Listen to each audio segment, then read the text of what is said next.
on this computer. Hey there, my name is Renee Hobbs. It's it's November 7th already. This is COM 416 Propaganda. I'm here with the amazing students of the Harrington School of Communication and Media at the University of Rhode Island.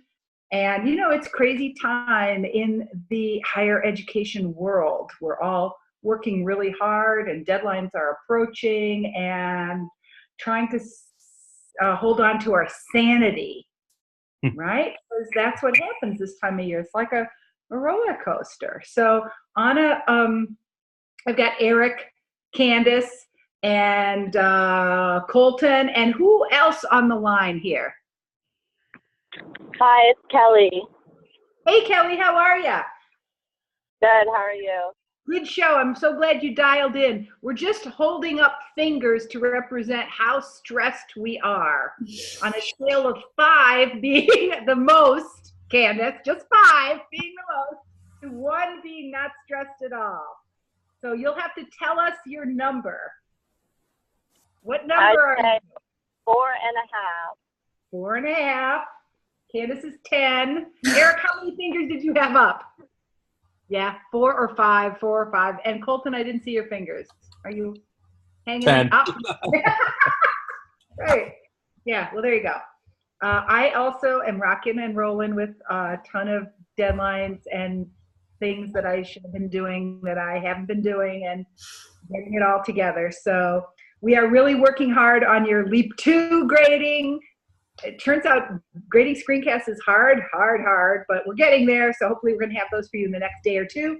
And in the meantime, today's topic is a really good one. It's propaganda for war and murder. And this, of course, is the darkest part of the course. Oh, except for next week. No.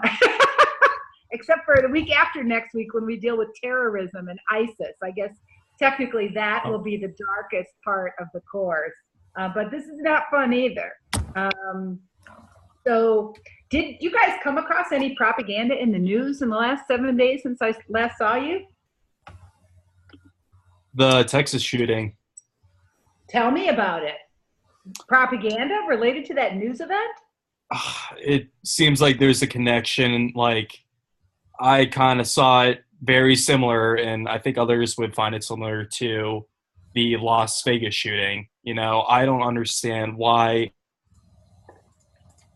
people that aren't in the military need semi-automatic weapons. I don't understand it. Like, if you're a person that's a hunting advocate, you like to go in the woods and you like to shoot deer, or you're a duck shooter, like, I understand that you can use something with a long-range rifle, but I don't understand the need for a semi-automatic weapon. Right. We immediately saw a ton of propaganda, both pro and against the idea of regulating guns, and especially the AK-15 or 47 or whatever it is. So yeah, I definitely noticed how quickly this got politicized. It's almost like we skipped over the normal grieving part of the tragedy, and we went right to the political within minutes. It's become like almost like a normal like reoccurrence. It's almost as if like we've come accustomed to this, which we shouldn't. It's very traumatic, and it should stay like that way. It should feel like it's a traumatic event, but people are just like, oh, it's another shooting. So it's almost become like a normal occurrence. Yeah, thanks for sharing. It has been pretty darn creepy. So who else wants to share other ways you've encountered propaganda in the news? I had retweeted something earlier in the week. There was a beauty pageant in Peru, I think it was, and the women had to go on stage and they were asked what their measurements were. And instead of saying their measurements, they said statistics relating to like murder of women and like sexual abuse and stuff in their country.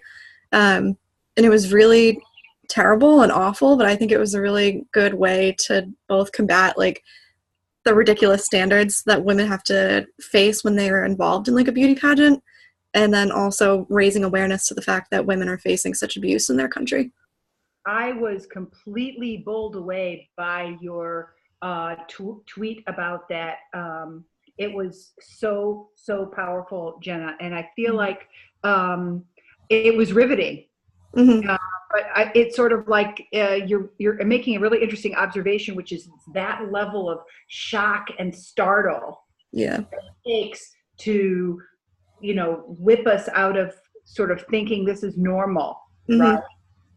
So yeah, that was really great. Thanks for sharing that great example. Mm-hmm. Anybody else come across any other kinds of propaganda this week?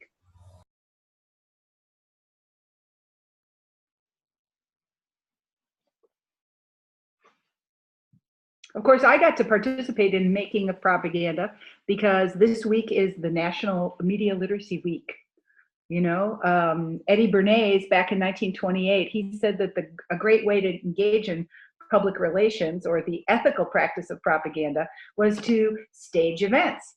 And so yesterday I went to New York City, to the Thomson Reuters building, to a great big glossy top of the building hall, where we got to meet with a lot of mucky mucks and talk about why media literacy was important. And of course it was a staged event, and of course it was timed in a particular way to emphasize the fact that many students all over the world won't ever get any media literacy education, and to make that a problem and try to figure out what the solutions are. Part of me, as I was going through the day, thought Brian Seltzer from CNN's Reliable Sources was there in the room, but it's really unlikely. It's really unlikely that he'll write about it or tweet about it or say anything about it on his TV show. So part of me was a little bit cynical about participating in propaganda. I guess that's kind of normal, right? But anyway, it was fun. Okay, so let me see if I can go back to share my screen with you, because I want to talk a little bit about where am I? There we are. Give me a thumbs up if you can actually see my screen right now. Yeah, it looks good. Okay, cool. So I want to talk a little bit about what your experiences were with the LEAP 3 assignment. So frank and candid feedback. What did you love and hate about this assignment? Let's just go around the room and talk it over. What did you love and hate about LEAP 3? Who wants to go first? I'll go. So I thought, well, at first I was kind of like turned off that we had to write like an 8 to 12 page paper with a partner, and I think that's something that can be really scary before you start. But Connor and I tried to break it up in such a way that it didn't seem like, oh, I did this and then he did this. So we try to really integrate how we were writing it, so it just didn't like split it right down the middle. Like we kind of go back and forth between ideas. And then for the pictograph, it's definitely one of those things where like the more you play around with it, the better you get at it. I still have to clean ours up a little bit just because it's like, like you want it to be good. But it's funny because I think like at the end, the paper was probably the easier thing to write. Whoa, thanks for sharing. I did not expect you to say that, but that's fascinating. Wow, so cool. All right, who's next? What'd you love and hate about doing this assignment? I think I'd have to agree with Candace. I worked with Kelly, and I think the main challenge that we faced was just communication, because we don't get to see each other all the time, and so writing a paper and making the infographic together was a little difficult. And the same thing, like she said, with the like PictoChart website, I'd never used it before, so it was a little frustrating at times trying to like figure it out. But overall, I think it was a cool project. I liked being able to look at old propaganda, and that was another challenge I think we faced, was just trying to pick out like which ones we were going to compare and contrast.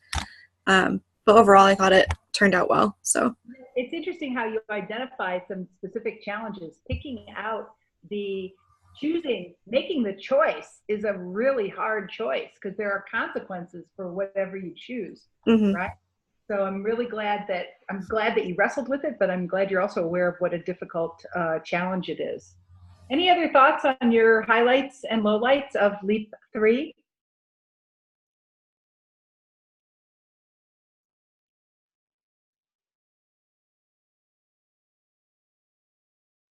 Some people say, oh, when you're teaching an online course, collaboration cannot be possible. You can't possibly do it. But my experience has been that collaboration is possible, and the digital media makes that easier than ever. I guess what I really am curious about is whether or not you feel that collaboration helps your creativity or supports the creative process in any way. And that's a question that's interesting to me as a researcher and as a teacher. So I'm not sure whether or not collaboration helped your creativity, but we'll see, won't we? Right? But I hope you had fun with it. Hope you learned something. And obviously now we're getting to the end of the semester. You have sort of one more chance to show your creative work to me in this class. But before we talk a little bit about that, let's dig into the state of deception. So I wanted to get at this question, and hold on, I have to move my screen around a little bit. So this is kind of the focus question for the next 15 or 20 minutes or so. Discuss the forms of propaganda and concepts of effective communication used by Hitler in order to neutralize public opinion as millions of Jews, Russians, and others were systematically murdered. Which forms of effective communication and propaganda were most effective and why? And you can see that we have a bunch of different choices here: claiming the moral high ground, viewing war as an act of self-defense, using stereotypes and staging events to blame Poland while invading it, listening to foreign fake news and making that a crime for Germans. Of course, the anti-Jewish film propaganda like Jude Seuss and the Eternal Jew, indoctrinating German troops to hate the Soviet Red Army, exploiting a U.S. publication, Germany Must Perish. That's that crazy self-published book by the American who said that Germans should be gassed in the gas chambers, and then blaming Jews for coming up with the idea of genocide. The forced resettlement of Jews, stamping the word evacuated on their passports instead of deported. So most of them got on the transport trains willingly, thinking they were going to a better situation, using propaganda with the victims of the Holocaust. And then the Theresienstadt host. That's the fake concentration camp that they created to trick the foreigners into thinking that a concentration camp was a cool place. So why don't you talk over which of these I want you to kind of rank order them. Which one is at the top as like the most effective technique? Which one is at the bottom as the least effective technique? We're really thinking about which forms of propaganda were effective in creating a situation where Germans would tolerate and even ignore the systematic genocide of Jews, Russians, and many others. Give me a thumbs up if you understand what we're going to be doing next. That's our topic. You're trying to rank order which ones are most important, which ones are least important, and why. And I'm going to try to set up a breakout room if I can do that. There's my breakout rooms. So we're just going to break into 2 rooms. Let's have a conversation.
the victim and you're able to kind of play as if you didn't know all this bad stuff was going on. You're like, oh, well, we're just self-defending so it's definitely like you can play dumb.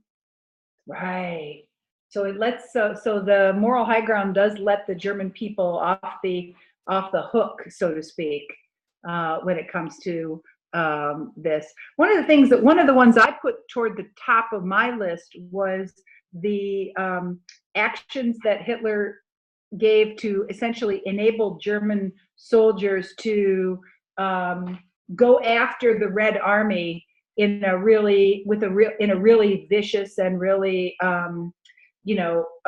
morally with an absence of any moral practices. So the book talks about how German soldiers were pretty much free to do whatever they wanted out there when they encountered the Red Army soldiers, and in a way it kind of turned the soldiers even more into killing machines in terms of unleashing their depraved side, their sense of themselves as all powerful. And of course, a lot of people died in that second half of the war when the Germans went, east into Russia. And so part of me thinks, well, propagandizing the soldiers. I never before I read this book thought of Nazi soldiers as victims of anything.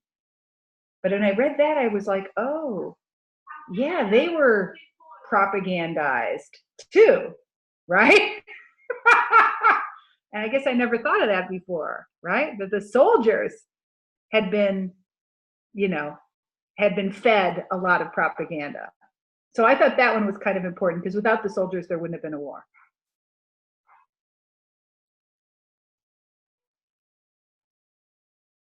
All right, so do we have any of these on this list that go down to the bottom? That go down to the bottom of the list, the least effective techniques, or the ones that we think were just in general like less powerful? Which of these would you put at the bottom of the list when we're asking which of these techniques of communication and propaganda were least effective in neutralizing public opinion and preparing people to accept the mass murder of Jews, Russians, and others? I said that listening to the foreign fake news as a crime was kind of hard to enforce, even though if it did work out, it would be effective, but it's really hard to enforce, and that's what I did my little summary on for the book this week. Cool. So this idea of, so it couldn't have been that effective because you could listen in the quiet of your bedroom and nobody would know, and it was hard to enforce.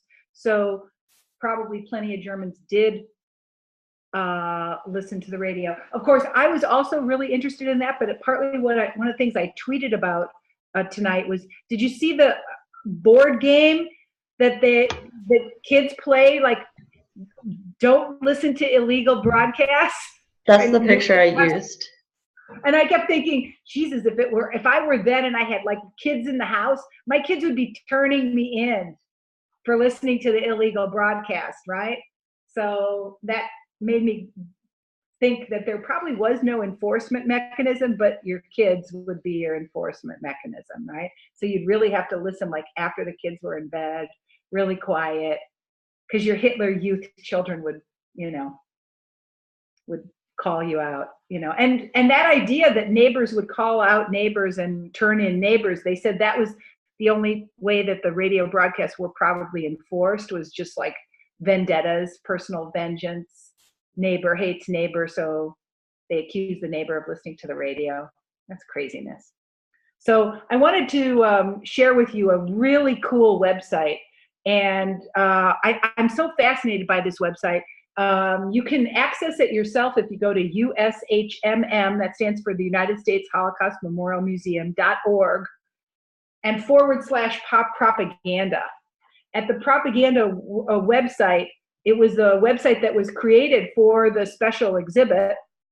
The book came about as part of this special exhibit. And one of the things that I really appreciate, there's a lot of really cool aspects to it, but I really like some of the ways they use a video in this. And by now, this technology is pretty old. The website that this is built on is 10 years old or more, so it's a little bit wonky. But the section on deceiving the public, I think is really, really cool. And I just wanted to share with you a couple of really interesting videos from this section of the broadcast. And now I see my band is getting in the way of me seeing it. Let's see if I can show it to you. So of course we know that the Germans were in fact told that they were the peace-loving people, and it was the big bad Poland that was causing them all the trouble. One of the fascinating numbers in the book was the issue of how many Germans were actually killed in Poland. Actually, 5,000 Germans were killed in Poland, but the Nazis told the Germans that it was 58,000 that had been killed. So they took the number and they made fake news out of it to outrage the public about the scope of the conflict. And of course, there's really interesting evidence about Nazi propaganda that showed what the ghettos were like before the Jews were evacuated to concentration camps. They were put in ghettos, and I thought this film was really fascinating. So I thought we should take a look at it now. I hope you can hear it.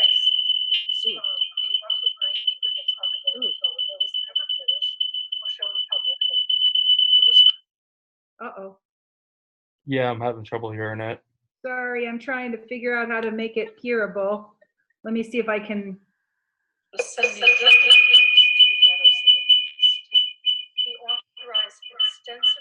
Can you guys hear that?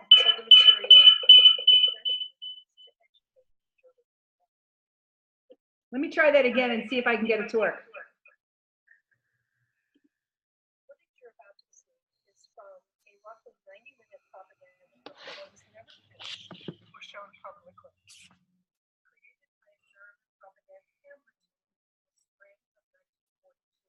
Hold on here. I don't know could you hear that at all? Uh-oh, maybe not. So I'm assuming you guys couldn't hear that at all, right? Uh-oh. Oh dear.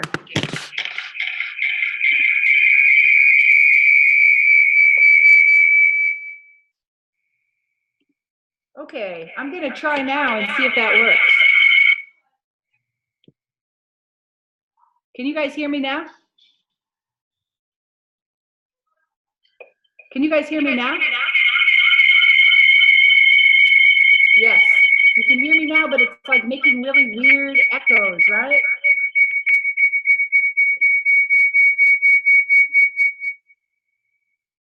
That is so crazy. Can you hear me now? What the hell?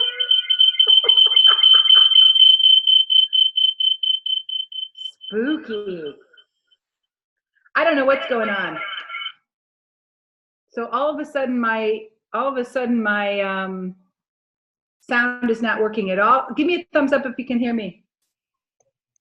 Okay, so there you go. It's a disaster. So I realized that I can't really play any of this really cool video for you. So I guess what I'm going to do is I'm going to talk through without actually having you guys get to hear any of the cool things. I'll be the sound person for this. One of the things that's really cool about this Nazi film, right, is that what she's doing is she's actually showing, they've got really interesting evidence to show how the films shot inside the ghetto were edited and staged, right? So it is a really, really fascinating thing. You can see the captions below her. She says, realize that these ghetto films were staged, and sometimes it looks like they even are having fun when they're putting these things together. So for instance, she shows this clip here, and she says, this is the only film we know of where we can see the camera people in the shots. And the propaganda focus seems to be on the brutality of the Jewish policemen, which was kind of accurate. They were pretty brutal, right, toward people who lived in the ghetto. But sometimes it looks as if the people being beaten are laughing, as if they're in on the staging and know what's going on. The German propaganda purpose was to exploit that little piece of reality and try to exaggerate it, focus on it, and make it look as if it supported the systematic principle of the Nazis. The Jews didn't care about each other, right? That they were greedy and indifferent to the suffering of others. So there's another example of that happens in this little multimedia piece, and I want to show you that because it's really fascinating. This staged Nazi film. This is the author of the book that you have been reading all semester, Stephen Luckert. He is the historian who is a curator for the permanent exhibit, and he wrote the book.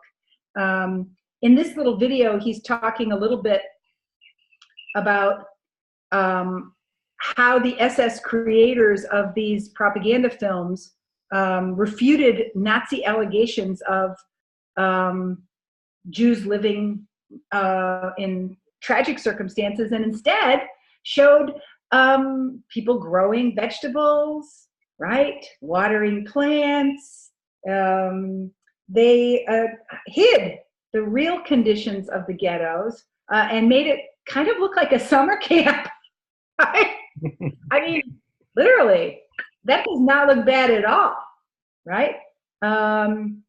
And so, of course, we know more from the eyewitness testimonies of the people who lived there that it really wasn't that way. But he says the film is deceptive in a number of ways. It creates the impression of children leading normal lives, smiling, playing games, and being well taken care of, eating good food, but the reality was very different. And that we knew that from oral testimony and from diaries of children and pictures that they drew during this time period, how much they were aware that they were, trapped and unfree, right? So I feel like in some ways, one of the things I learned from hanging out with the historians was that our understanding of history is never complete, right? So the topic of Theresienstadt and the Red Cross visit to this model concentration camp is something that historians are still learning about and still uncovering, right? And to me, that's really fascinating to think that, 50 or 75 years after this event is over, historians are still discovering examples of how this propaganda resonated, throughout the whole world. As we learned in the book, this propaganda was distributed in 36 different languages on all the continents. So the Germans understood that they were creating propaganda for the whole world, right? Not just the German people. And to me, that's really fascinating to think about the scope the scope of that kind of propaganda, and how maybe when you're right in the middle of it, you don't even see it. Maybe only through the lens of history can you really understand propaganda's impact. I hope some of those ideas were what you wrestled with this week in your Pathright. Let me share with you what I'd like you to be thinking about for next week. So next week we come back to the present. Whew, finally, we're done with history, and we get to tackle the current issues of demagoguery and the alt-right. Right? Something we are right in the middle of right now. So week 11 is what I'd like you to be working on for next week. Let me talk you through the fun activities that we have planned for this week. The first one is an activity called They Say, I Say. And you may have played this game before. It's a pretty cool way to engage in a collaborative scholarly conversation. After all, scholarship is a conversation, right? Scholarship is a conversation. So this week, the focus question is, what is contributing to the global rise of populism and right-wing nationalism and the rise of conspiracy theories within the context of propaganda? So the activity with a supporting video is described in this collaborative slideshow. So I'll introduce it to you with the slideshow, in the slideshow version. Okay, let's see if I can I present this? Let's see what happens if I can present this. I'm not sure if I can present it. Yeah, there we go. So there's this really cool book that I hope you might have read when you were a freshman or a sophomore. It's called They Say, I Say, The Moves That Matter in Academic Writing. And they make the argument that scholarship is a conversation. And they use the work of Edmund Burke. And I'm hoping, since I can't play this video for you now, that you watch this video. It's about a 4-minute video. It illustrates this idea that when we read and when we write, we're really engaged in a conversation with people we don't know, right? Other people whose ideas about things we're making sense of and interpreting. So I'm going to invite you to enter a conversation with a bunch of authors who've been thinking a lot about the alt-right, demagoguery, and conspiracy theories. So what I'd like you to do is select one of the readings from the list provided. I'm going to just share with you the list right here. One article is called Social Media and Fake News in the 2016 Election. Another article is called Solving the Problem of Fake News. Another article is called The Failure of Facebook Democracy. Then there's another one called New Challenges in the Study of Right-Wing Propaganda, Priming the Populist Backlash to Hope and Change. And the final piece is called Is the Alt-Right for Real? So you get to choose one of the readings from that list. Oh, sorry. You get to choose one of the readings from the list provided. Read it carefully and create 2 PowerPoint slides to share something you learned from the reading using the They Say, I Say format. Then explore and find a second source on your own that relates to what you learned in the first article. After reading that, create 2 more PowerPoint slides to respond to the new work using the They Say, I Say format. And be sure to create a full citation for all the material you use. Since we're creating a collaborative slide deck, right? Since we're creating a collaborative slide deck, be sure that your contribution is aligned with and extends upon the work of others who came before you. So here's what the format looks like. It's pretty simple. You simply cut and paste from this slide. It includes your name, your full citation of the thing you're responding to, something that that author says, and then your own interpretation and response. Here's an example. Kristen Palazzo, a former student of mine, she was reading this article from back in 2008 called Producing Sites, Exploring Identities, Youth Online Authorship. She puts the full citation there on the left-hand side, and then she offers a little summary. using a direct quotation and a summary, really, of what the author's, of some of the author's ideas. Then she offers her own interpretation and extends the argument. You know, essentially, that's the secret to good academic writing. Before we offer our own opinions, we acknowledge that there are other people in the room and that they have something to say too. You know, this is not very hard, but it's something we don't often think about when we think about being part of a scholarly conversation. So I think you should have fun with this. What's going to be cool is that we'll have a conversation about some of these articles that several of you will have read, right? So 3 or 4 of you might have selected one particular article, but then because you guys are going to go jump off and find one additional source on your own, the conversation should get really cool, and we should learn a lot from each other. That's why I want to make sure that as you do this work, you read the slides of the people who came in the conversation before you. And you can even move the slides around, right? So that we see the relationship between the ideas. Let me see if you guys have any questions about this activity before I move on. What questions do you have about this activity? This is the major class participation activity for this week. It's worth 10 points. It's really reading 2 high quality articles, one from my list and one from your own list. And then playing with the slide deck to think about how ideas fit together, right? That's really the outcome. That's the outcome I'm hoping for.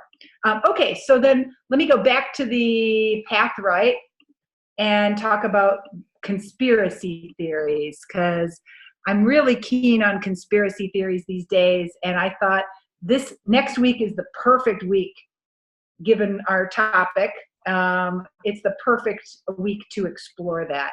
So if we continue back on after they say, I say, let me just go back. If I click back there, does it go there? Takes me all the way back. Sorry about that. But then the second thing I'd like you to do, I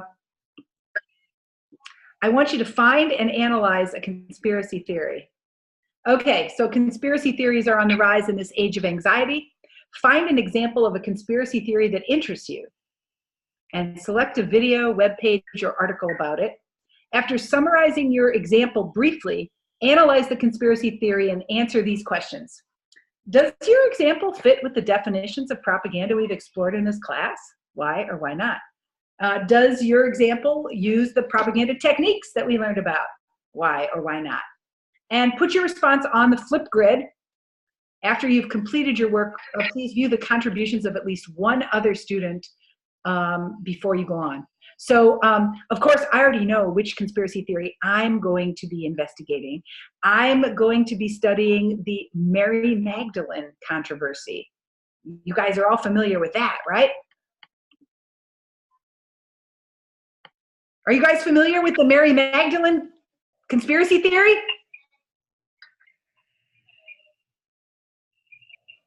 No?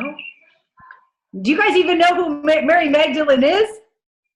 Yeah, so she was the prostitute that Jesus loved, right? Well, there is a conspiracy theory floating around in certain feminist circles that Jesus and Mary kind of like whatever. And that, you know, Jesus's children are like all over the place.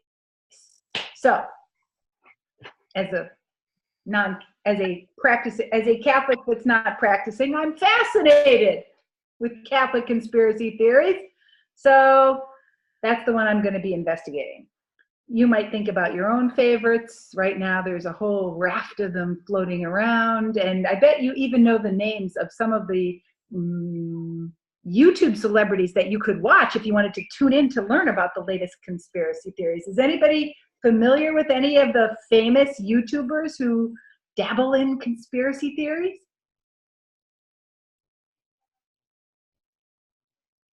No? All right. Well, you guys are going to have a lot of fun discovering, right? Because it's a wild and wacky world out there, and I'm forcing you into it. So go That's take the a main look. reason, because they lack credibility. Say again? I said that's the main reason why a lot of people are not aware, because they lack credibility. Anything could be a hoax or a scam, you know. So YouTube providers don't have a lot of credibility unless they're a They well-known, recognized author or scientist or whatever. Yeah, there's all kinds of nutcases, and it's not common for a college professor to assign you to go deliberately look at something not credible. But that's what I'm asking you to do, right? I'm asking you to go into the dark side of the web and turn up some rocks, right? One of my favorite conspiracy theories online is Mark Dice. Mark Dice has got his own channel. He pumps out 3 or 4 videos a day, and he's got some crazy conspiracy theory ideas. So sometimes we can learn a lot by looking at the dark side of the web, and when it comes to propaganda, now's our chance to do that. So that's the second big thing that I want you to work on for next week. Now, let me just talk a little bit about some smaller stuff. If I go, well, how do I want to do that? If I go back here, does it take me back to the beginning? Aha, no, there we go. Quiz number 3 is open. Okay, it opened at 4 o'clock, and you have 2 days, that's 48 hours, to complete that quiz. So this quiz measures the quality of your reading comprehension of the State of Deception. It's going to be open for 48 hours. It's got a few questions like, Hitler used propaganda as a political candidate. Give 2 examples of strategies he used to appeal to voters. Hitler developed propaganda especially for children. Which of these were less used? Hitler created fake news to incite hatred. Give an example of a situation where he did this. Hitler used propaganda to dehumanize his audience. Give an example to illustrate this. And how did Hitler target the German army with propaganda messages? Should be easy if you are reading and listening and participating. Finally, I am introducing next week Leap 4. So to prepare for that, I'd like you to go to the Leap 4 assignment, read it. If you want, you can post some questions in the discussion section. I'm going to talk more about that assignment. Next week, it's the last assignment for your class. There is no final exam in this class.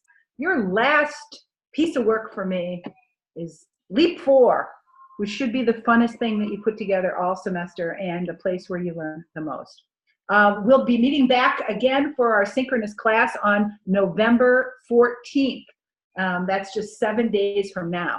So I've kind of run through the work that I'm hoping that you're going to do, reminding you again this really fascinating focus question.